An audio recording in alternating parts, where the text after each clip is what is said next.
Hi, everyone. Welcome into Coach's Corner live from the beautiful Foster House in East Palestine, Ohio. God bless America. We're here with the legend himself, Mr. Tony Foster of the East Palestine Bulldogs, and it is Columbiana Week, which, as I said on the show today on Power Hour, means something in these parts. No matter what the records are, you throw those right out the window because this is a rivalry that goes back long before you or I either put on the pads. So talk to me what it means to you at this point and specifically for the season. I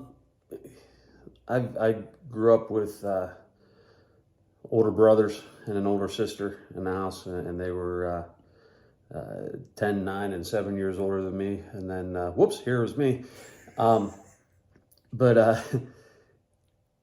Just growing up, they were in sports, and Columbiana was always the rivalry. And I remember my brother Steve had a shirt when he was in school. It was I remember my mom didn't like it. It said "Death before defeat, beat Clippers," and it had skull and crossbones. And I always thought it was the coolest thing. I knew my mom didn't like it, but I thought it was pretty cool. And just growing up around that, and then going to East Palestine myself, and being part of the rivalry there, it's definitely something that I try to pass along to the players now, and the players is today. So it means something. So it's cool because this will end both of the seasons for Columbiana and East Palestine. It's week 11, and you guys are making up a game that you didn't have earlier this season. A few years ago, they did away with like those rivalry games, those week 10 rivalry games, which I thought was one of the coolest things about local football around here, is because you got to finish with your rival. So if you go 0-9 or you go 9-0, it doesn't matter at the last juncture. But now you guys kind of turn back the hands of time a little bit. Yeah, well, when they started the EOAC, they put rivalry games at the end, and I thought that was a cool setup. Mm-hmm. The fact that we would, end the season with Columbiana game, and it's, I don't know, I think that's how the season should end. It's a trophy game too. Yeah, absolutely. And you think all the big games, Ohio State, Michigan, last game of the season. Yep. Army, Navy, last game of the season.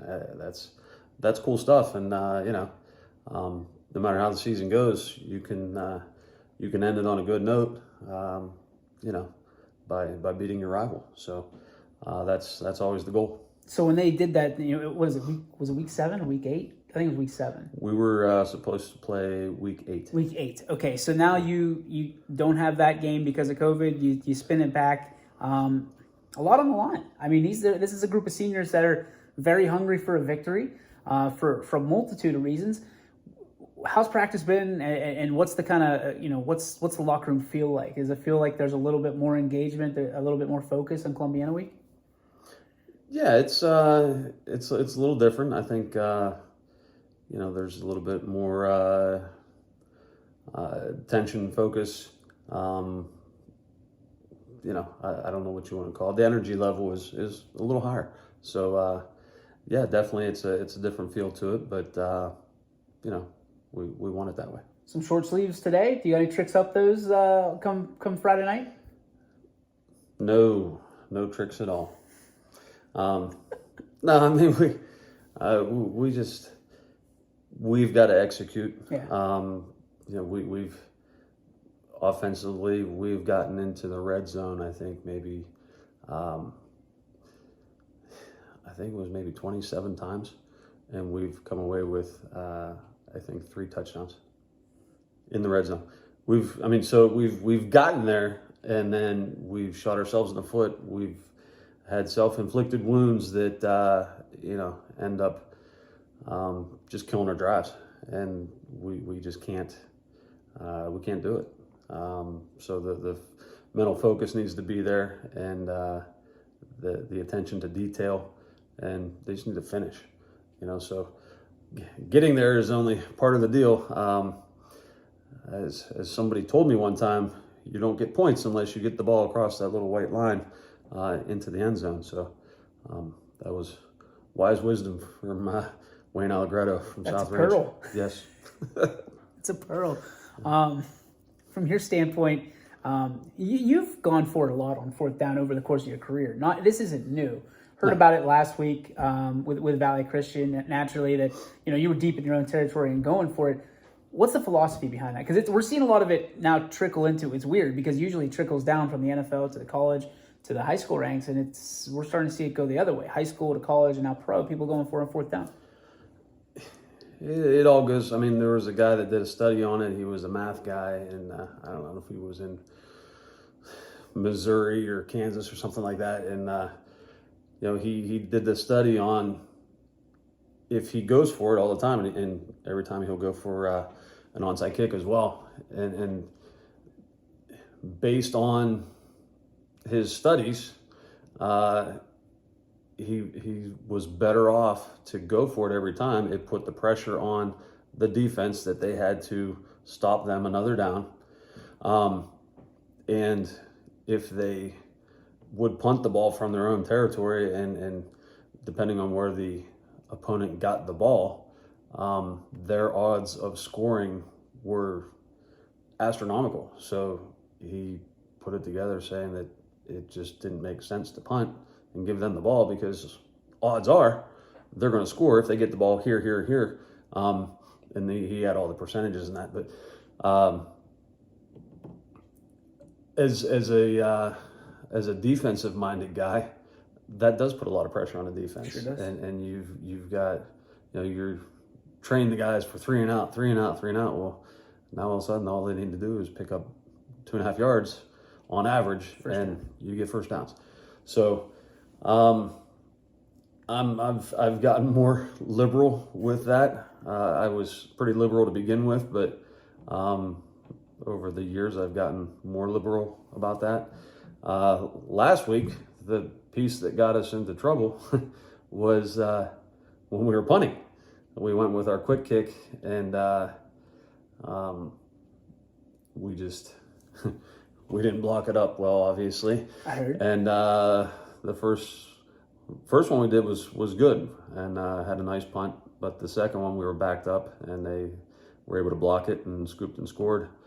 And then similar situation where we didn't get a good kickoff return and there was a miscommunication and the ball sat and we ended up downing it on our own 1 yard line. And we didn't get much further out of there, so we kicked from our own end zone, and that one got blocked. It was up in the air and came down right in their hands. So, honestly, we were playing very well defensively. I mean, I told the guys we were playing lights out. It was 7-0 at the end of the first. We'd given up one play that was longer than 20 yards. And, I was very happy with the way the guys were flying around and what they were doing. And then even though we were in that situation, we blinked our eyes and it was 21-0, and our defense had nothing to do with it. Yeah. So there are 3 phases of the game, and, that phase of it, we made some changes to this week. So, and then after that, I said, I don't care where we're at, we're not punting again. We're just not. So if you're looking for a punt in Columbiana? Well, and I think the next time we were, I think maybe on our own 20, maybe inside of our 20, we went for it, didn't get it, and they got the ball and we stopped them. So, hey, we were better off. And that's no slouch. I mean, right. That's a good Valley Christian team. Lots of athletes on that side. Oh yeah, they were. There were definitely some talented guys, talented players. Our kids. There were times that it wasn't for lack of effort. I had a 135-pound offensive tackle trying to block or make a cut block on a defensive end that outweighed him by a good 75 pounds, and he was kind of bouncing off his thighs. But then I'll give him credit. He's trying. He was trying to crab block him after that. So he was doing everything he could to try to get the job done, and they kept after it. So I was not looking for moral victories, but I was happy with their effort and the way they kept coming after it that week. A win this week means what to the program? I mean, it's obviously a springboard for the underclassmen and a step in the right direction headed into next season. And it's validation of the hard work that they've put in.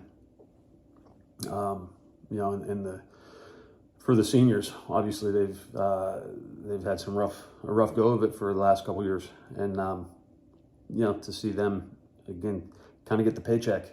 The wins are in my eyes the paycheck, and nobody wants to go to work and never get paid. So that's what these guys have been doing all season, and I want to see them get paid. Wait, you get paid to go to work? Sometimes. Actually, today was payday. Yeah. I must have missed something along the line. Well, that's entrepreneurship for you. There it is, 101, baby. Mm-hmm. For all you entrepreneurs out there, come on out. This is the real life. All right, so you look at, obviously, finishing out the season, looking back on the season that has been outside of the Columbiana game, because obviously we're still waiting that one. What has been the highs of this season for you? What has been the thing that's kept you going? Because what people don't understand, we talk a lot off the camera. There's a lot of coaches' corners that never got off the ground this year. There is a huge amount of frustration from your standpoint. People think that you're just okay with the things that are happening, like with an 0-9 season, with a 1-9 season last year, or 1 whatever last year. There is frustration, and not that I want you to spill your guts here, but at the same time, like, you're not taking this lying down. You and the coaches are in there each and every week, putting in the same amount and grit and grind that you would if you were a 9-0 team at this point in the year. Oh yeah, I mean, I approach every game with the intentions of putting our kids in the best position as possible and to be successful. And the amount of preparation that goes into that is, it's even more now going through a season where we're 0-9, looking to get our first win week 10 than it was a season when we were 8-2. And, it's just the frustration is definitely there, because you design a plan that you think is going to work, and some extent, you're more confident that it's going to work in different times, different seasons. But what we put together is the best situation for our kids to be successful, and as long as it's executed properly, and it's sometimes you get to the situation where we're asking them to do some things and they're trying to do it and maybe they just can't quite get it done. That is one thing. There are times when maybe they've tried it and don't get the results they want, and then they kind of go to their own way, and that is the that's the most frustrating piece, because you're trying to convince them, and a lot of it's salesmanship. I mean, I can have subpar X's and O's and maybe not the best scheme, but if I can sell it to the kids and they believe that this is the best way to do it, it's the best way to do it. That will beat better X's and O's that somebody doesn't buy into. So I know I'm kind of jumbled around on this on this question, but there's frustrating pieces to it that sometimes you feel like you're saying the same thing on Saturday mornings of, hey, you got to do this. You got key phrases of, it's like Groundhog Day. We got to post jam squeeze. Yeah. All right, when we can't run upfield, we got to post jam squeeze and or squeeze and spill, or whatever you want to call it. With the defensive line and that kind of stuff, and we're blocking this play. Our rule is out and up. Well, why didn't you block out and up? Yeah. That's the rule. So those pieces are frustrating, but again, you see glimpses of they do it properly and it works and it's nice and it looks really, really good. You know, we've got many plays where, you know, we've got one guy carrying the ball and the other 10 are out there. 9 of them are getting blocks, and that other one just doesn't quite get his block the way it should, and that's where the play falls apart. And it's got to be every kid every time, and you know, we're getting closer on it, but we're just not quite there yet. So it's a dance. Yeah, and you know what keeps you going is, oh, we're so close. You know, you got those glimpses of, and then every once in a while you do have it where everything comes together and you get a nice, you know, 15-yard run that just looks beautiful. You know, and then another one where it's, oh, 2 guys messed up on that and we just get stuffed in the hole. And you know, the majority of it was the same, but just those 2 spots, mental breakdown, a wrong step here or there, and it falls apart. So there's a lot of people that'll say that, you know, okay, well, this is a moral victory, so to speak. I don't want to talk about moral victories because I don't really believe in them. But what have you seen from growth out of this group that has just like a light at the end of the tunnel? Because this might have been a rough season, but it's not the worst for wear that I've seen you in seasons before. It feels like you have hope for the future of East Palestine football. Oh, there's some talented kids coming up, and the positions that they have will mesh together pretty well, I think. It's a matter of us fitting them and tweaking them a little bit to get them in the right spots. But you know, there's guys that are working hard, young guys that have you know, some ability and some drive that is refreshing. You know, and definitely it's going to turn around. It's just a matter of what point. So obviously we want that point to be tomorrow night. All right, final question. We're going to take it off the field, but we're going to take it onto the court. We've talked about your daughters before, how excited that you were to watch them play together. The last game, last night, as a matter of fact, as we tape this, what was it like for you to watch the last time? It was obviously a special season for you. Yeah, it was awesome to see them out there, just being the normal goofballs that they are at home. They're the same goofballs on the court. I mean, there's one time they had one of the referees looking like, what's wrong with those 2? I mean, they're out there shaking each other and messing with each other and punching each other. It's great. I've seen the punches. Yeah, so I mean, it's fun to let them do that on the court, and just the memories that they have from being able to play together, and just the smiles and the good times, and you know, that's what it's all about. So you know, it's fun to watch. As everything is, it's going to run its course, and then it's time to go on to another phase. So this phase is done, and we'll just see what the next phase is. Did I hear that on senior night, Sophia said she was going to be a stay-at-home daughter? That was her future plans. Yes. She wanted to be a stay-at-home daughter, and we'll see how that works out for her. To be continued. That is Tony Foster. I'm DJ Yokley. Thanks for tuning in to the East Palestine Coaches Corner. Go Bulldogs.